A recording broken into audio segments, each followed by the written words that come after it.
Now, to help us understand the lesson better, we'll try to find the properties of the function f of x is equal to 2x over x minus 1.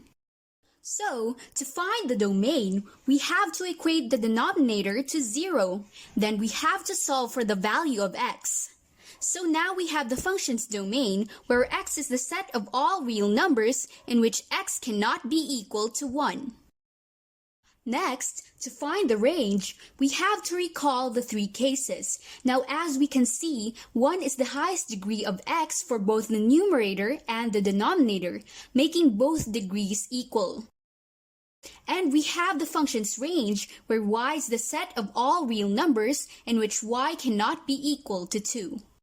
For the x-intercept, we equate y to 0 and solve for the value of x. So the x-intercept is found in the ordered pair of 0, 0. For the y-intercept, we equate x to 0 and solve for the value of y.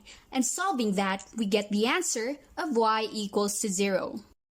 As for the zeros, we equate the function's numerator to 0. So now we have the answer of x equals 0.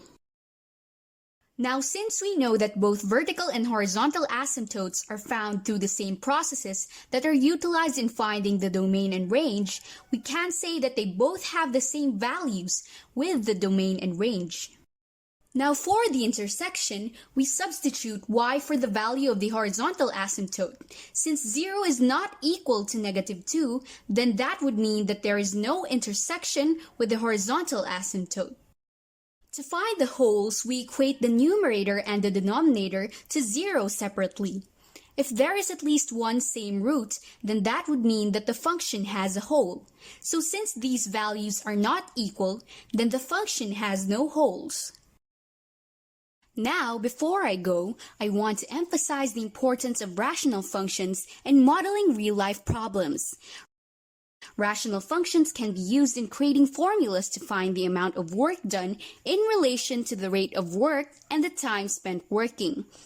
Rational functions can even be used to solve for the different rates of concentrations in chemical mixtures. These are just some examples of how rational functions are actually really useful to apply in the real world. And that would be it for today.